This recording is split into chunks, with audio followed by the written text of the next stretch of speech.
हमारी कहानी की शुरुआत होती है एक लड़की से जिसको बहुत ज़्यादा नशे की आदत पड़ जाती है अपनी ज़िंदगी में, लेकिन वो एक एक्ट्रेस बनना चाहती है और नशा उसकी ज़िंदगी कैसे तबाह करता है, उसके आसपास वालों की ज़िंदगी कैसे तबाह करता है, यही इस पूरी मूवी में दिखाया गया है। तो फिल्म का नाम है जिया। जिया एक लड़की है जो एक मॉडल बनना चाहती है और न्यूयॉर्क में जाके। तो वो शुरुआत में उसका इंटरेस्ट लड़कों में जागता है, तो वो एक बॉयफ्रेंड बनाती है और फिर बॉयफ्रेंड के साथ वो सीन वगैरह करती है, तो वो एक बॉयफ्रेंड बना लेती है। उसका बॉयफ्रेंड का नाम होता है जूनियर टेलर। जूनियर टेलर ठीक ठाक लड़का होता है, लेकिन उसका लड़की में भी इंटरेस्ट होता है। तो बहरहाल जिस बॉयफ्रेंड को बनाती है उसके साथ थोड़ा सीन वगैरह करती है और वो कहती है कि मैं न्यूयॉर्क जा रही हूँ अपना सपना पूरा करने। आपका उसका सपना क्या है ये मैंने आपको बता दिया। तो वहाँ चली जाती है, उसके काफ़ी फोटोशूट वगैरह होते हैं और धीरे धीरे करके उसका करियर भी चलना चालू हो जाता है। लेकिन वो बहुत परेशान है अपनी ज़िंदगी में। फिर उसका फ्लैशबैक दिखाया जाता है। फ्लैशबैक में ये होता है कि वो बचपन से अकेली, उसके माँ बाप में बनती नहीं थी और वो उसे छोड़ के चले जाते हैं। तो वो अकेली ही सड़कों पर घूम घाम के उन्होंने पेट पाला और कैसे भी करके बड़ी हुई है। तो वो सब उसका एक ही सपना है कि वो मॉडल बन जाए कैसे भी करके, वो भी न्यूयॉर्क में।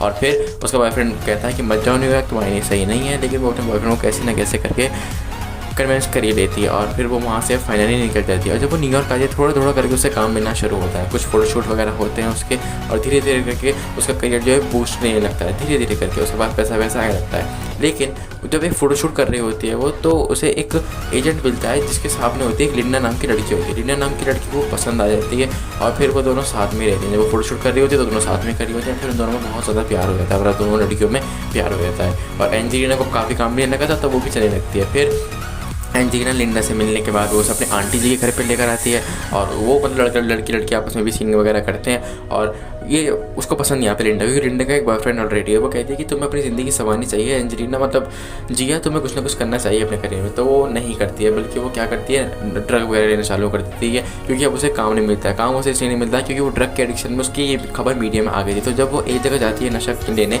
तो वो कहती है कि मेरे अंदर एक इंजेक्ट कर दो इंजेक्शन।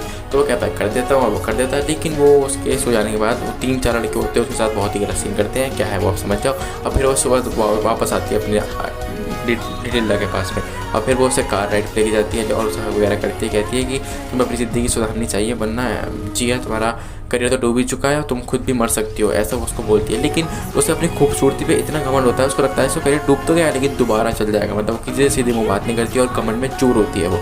और यही डिटेल उसको समझाने की कोशिश कर रही होती है कैसे भी समझ जाओ। वो उसे समझाती है कैसे भी, लेकिन नहीं, वो नहीं सुनती उस बात को। और फिर जिया जो है धीरे धीरे के और आगे बढ़ने लगती है और वो इतनी आगे निकल जाती है कि अब उसको गांजा तो वो लेती थी लेकिन उसे कुछ और भी चाहिए होता है। हीरोइन चरस वगैरह जो होता है, मुझे ज़्यादा ड्रग्स का नाम पता नहीं है, इसमें मेंशन में मूवी मेंशन है चरस।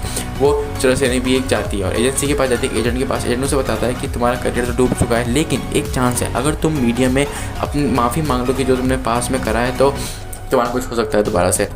तो वो जिया कहती है कि ठीक है मैं मांग लूँगी माफ़ी और तुम जो करना है वो कर लो। लेकिन वो कहता है कि मुझे तुम्हारे ऐसे के साथ कुछ भी नहीं करना, तुम जाओ और माफ़ी मांगो।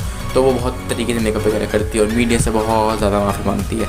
तो मीडिया उसे एक चांस देता है, मतलब पब्लिक उसको एक चांस देती है, सोचते हैं कि अब की बार जिया ऐसा कुछ नहीं करी। लेकिन जिया एडिक्ट हो चुकी थी और उसे अब चरस वगैरह की भी बहुत इंटरेस्ट आने लगा था। तो वो अब सिर्फ इंजेक्शन नहीं है, अब वो शराब वगैरह भी पीना चालू कर चुकी है, जिसकी वजह से उसकी हेल्थ पर भी काफ़ी इशूज़ होने लगते हैं। और फिर जिया कैसे भी करके सोच रही थी कि मुझे उठना है, तो वो अपने बॉयफ्रेंड से मिलने आती है। जब उसका बॉयफ्रेंड उससे मिलने आता है तो जिया को फ़र्क ही नहीं पड़ता, क्योंकि जिया को सिर्फ अब नशा चाहिए। बॉयफ्रेंड कहता है तुम कैसी हो चुकी हो, तुम कितनी कमज़ोर लग रही हो, तो प्लीज़ ऐसा मत करो। वो हॉस्पिटल में रिपोर्ट वगैरह चेक करती है, उसकी रिपोर्ट सही नहीं होती है। तो उसका बॉयफ्रेंड उसको एडमिट कर देता है हॉस्पिटल में, जहाँ पे वो लीडर को फ़ोन करती है, अपनी फ्रेंड को फ़ोन करती है और वो उसे देखने आती है। वो कहती है कि हाँ मैं ठीक तो हो जाऊँगी, लेकिन मुझे लगता नहीं मैं ठीक हो पाऊँगी या नहीं हो पाऊँगी, ऐसा उसको बोलती है। तो वो कहती है नहीं तुम ठीक हो जाओगी। लेकिन तो 2-3 महीने रहने के बाद वो घर पे आ जाती है और ठीक हो भी जाती है। लेकिन फिर उसको पता चलता है उसकी फ्रेंड को कि इसका अभी भी नशा जो है छूटा नहीं है, चुपचाप ये अभी भी नशे वगैरह करती है और वो गलत जगह जाती है। एक ऐसी इलाके में जाती है जहाँ पे बहुत कुछ मिलता था, जहाँ पे वो जाती है वो भी उसको नशा देते हैं, वो उसका इस्तेमाल करते हैं, ऐसे करके उसे नशा करवाते हैं और फिर वो सक्सेस होते हैं। 3-4 लड़के होते हैं और उनके साथ फिर वगैरह सीन कर लेते हैं। तो मतलब बेसिकली देखा जाए तो इस नशा इस पर हावी हो रहा था और ये कुछ भी नहीं कर पा रही थी। लड़कों से बहुत मारता पीटता है और जिस वजह से उसे अस्पताल में एडमिट करना पड़ता है दोबारा से। इस बार उसे एडमिट करना पड़ा क्योंकि वो नशे में थी और पीटा गया था उसको लड़कों दोबारा। इस वजह से उसे अस्पताल में एडमिट करना पड़ता है। एडमिट करने के बाद पता चलता है कि उसको एड्स हो चुका है, मतलब ये इतने फिजिकल रिएक्शन बहुत बनाए थे, इस वजह से इसे एड्स भी हो गया है। और फिर वो मर जाती है। मरने से पहले वो अपनी फ्रेंड को बुलाना चाहती है, उसकी फ्रेंड आती भी है और कहती भी है जिया आई एम सो सॉरी, मैं तुम्हारी ज़िंदगी नहीं बदल सकी। और फिर वो मर जाती है और इसी के साथ ही वो भी ख़त्म हो जाती है।